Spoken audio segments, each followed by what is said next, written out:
지금 대한민국 자체가 지금 뭐 바이러스에 의해서 네네. 또 전 세계가 지금 똑같은 지금 상황으로 그렇습니다. 각 나라마다 돈은 계속 풀겠다고 하고 있고 그렇죠. 경기 지표는 안 올라가고 있고 안 올라가죠. 지금 계속 지금 기업 실적 발표를 지금 하고 있거든요. 그렇죠. 그런데 실적 발표가 그닥 좋은 소식들이 전부 다 없어요. 좋을 수가 없죠. 그래서 이 영향이 저는 이렇게 봅니다. 한 6개월에서 길면 1년 후부터는 부동산 시장에 영향이 있는데 증시는 즉각으로 반영이 그렇죠. 이루어지지만 그렇죠. 부동산은 짧으면 3개월, 길면 1년, 평균 한 6개월에서 8개월 후에 이렇게 반영이 이루어지거든요. 뒤늦게 터지군요. 그래서 지금 경기 지표를 쭉 시간을 두고 보면 2008년 혹은 97년 IMF 차관을 받아들이는 시점처럼 혹은 미국발 금융위기, 서브프라임 모기지 사건이 났을 때 네네. 특히나 이 아시아권 많은 이런 어려움이 있었던 이런 시기와 좀 비슷하게 경제 지표가 가고 있지 않느냐. 리먼 사태나 네네. IMF. 그렇게 되면 네네네. 부동산 시장도 특히나 이제 주택 시장 구조로 봤을 때는 네네. 빠지는 데는 좀 많이 빠지지 않을까 이렇게 빠지는 보여집니다. 데는 훅 빠지고. 네네, 훅 빠지고 좀 보합세를 유지하는 시장이면 좀 보합세를 유지할 것 같고요. 네네네. 우리가 좀 지켜봐야 할 게 08년도 기준을 잡으면 수도권 같은 경우는 굉장히 휘청하면서 흔들렸습니다. 그리고 광역시 기준으로도 굉장히 좀 빠지는 시장이 이루어졌고요. 광역시도요? 네네. 08년, 09년, 010년, 011년 기준으로 잡으면 반대로 광역시나 수도권으로 못 들어가는 지역 같은 경우는 안 빠지면서 좀 유지는 해줬어요. 그래요? 네네네. 가격 추이표를 쭉 시대를 앞으로 가서 돌려서 네네네네. 보면 실제로 그때 서브프라임 모기지 사건이 땅 터지면서 우리나라도 일본 따라가는 거 아니냐. 그렇죠. 디플레이션에 장기 불황이 오는 거 아니냐 이렇게 했을 때 수도권 시장들이 뭐 빠지는 데는 반토막 난 시장도 있고요. 그렇죠. 뭐 특정 서울 구 25개 자치구 중에 특정 구 같은 경우는 아예 그냥 뭐 한 3분의 2까지 빠지는 서울인데. 네네네. 네네. 이런 시장이 나온 반면에 네네. 광역시 그 밑단의 C단위 네. 그런 단위는 오히려 많이 안 빠지고 그냥 쭉 이어졌거든요. 그 시장이 쭉 오면서 보니까 리먼 사건이 끝나고 2012년 이후부터 다시 이제 아파트들이 오르기 시작합니다. 그렇죠. 오르기 시작하는데 2008년, 9년, 10년, 11년까지 안 빠졌던 C단위 아파트들은 그대로 또 있고요. 그대로. 반면 그때 한번 휘청했던 지역들의 아파트 시장이 2013년부터 지금 현재 2020년대 7년 내지 8년 동안 수도권 다 뛰었죠.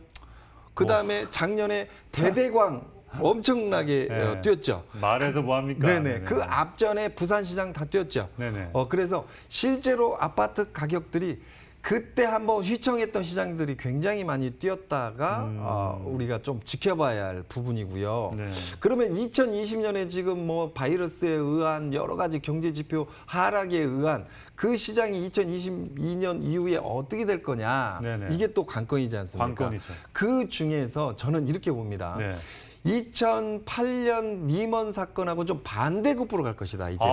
반대 상황이 네네. 올 것이다. 반대 상황이 올 것이다. 그래서 그 당시에 빠졌던 수도권 시장은 이제는 안 빠지는 시장으로 가고요. 그다음에 광역시 단위도 그때는 빠졌었거든요. 그렇죠. 그런데 2020년 이 사태 경기지표 하락 기조가 오더라도 수도권과 서울 아파트는 약보합 혹은 시장을 조금 조정받고 다시 올라가는 시장으로 바뀔 것 같고요. 광역시 단위도 빠지지 않고 보합세에서 멈춰 있거나 살짝 조정받고 다시 올라가는 시장. 네네. 반면에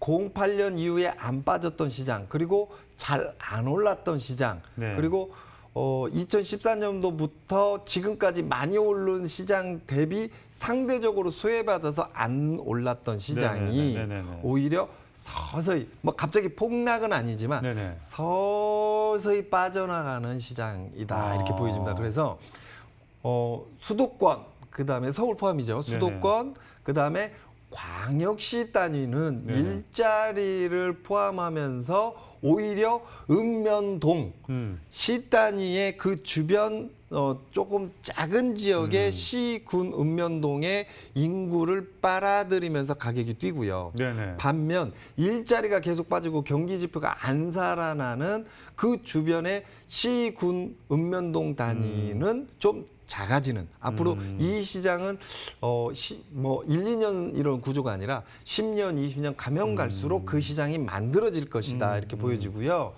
저희가 이제 다음 주에 첫 번째로 세미나 가는 울산광역시 같은 경우는 인구가 2013년도 기준 잡으면 117만 인구에서 지금은 113만 4만 정도 인구가 오히려 한 3만에서 4만 정도 이렇게 조금 빠지고 네, 있는데 줄었네요.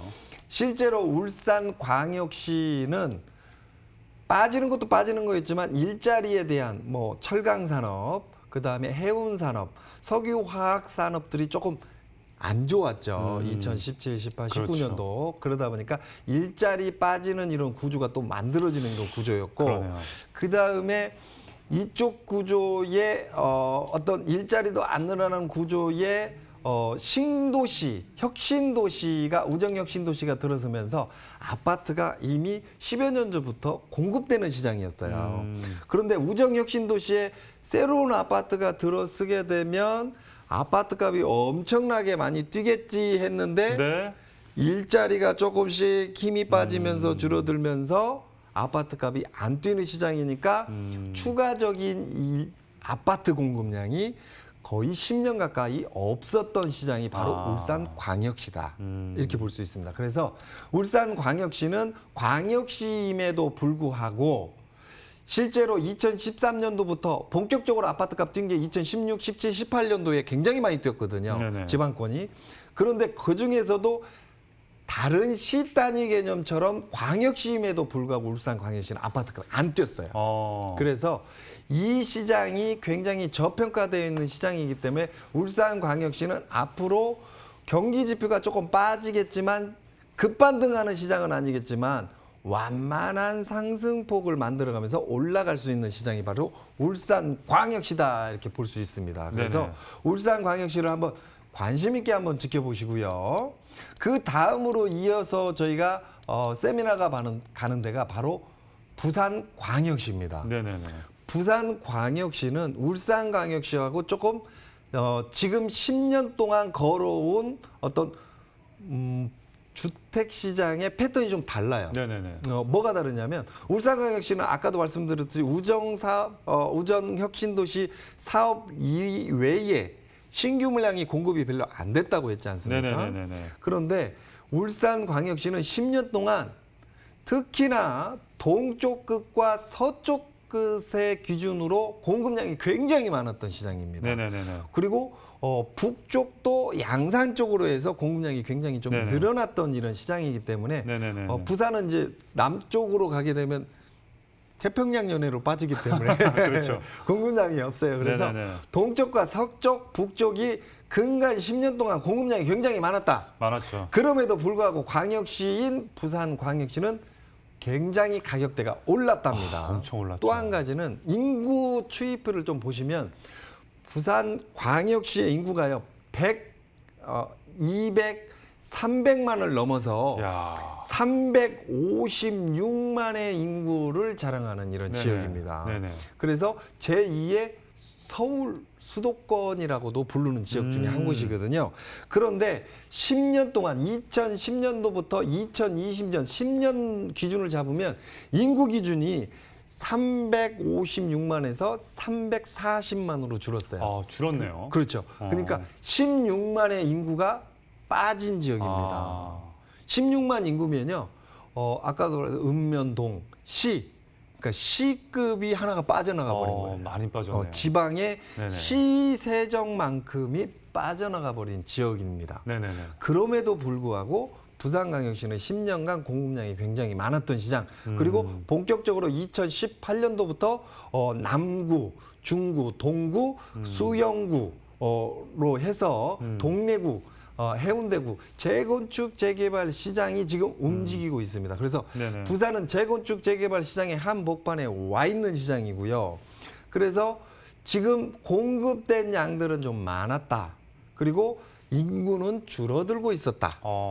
반면에 재건축 재개발 시장도 함께 또 움직였던 시장이다. 그렇죠. 그래서 이제 2020년부터는 부산의 부동산 시장은 동서로 좀 나눠지는 시장이다. 그래서 동서의 추와 서쪽의 추가 좀 나눠지는 이런 구조로 봐야 하기 때문에 이런 시장은 조금 혼재하는 시장이 나올 수 있다. 이렇게 보여집니다. 그래서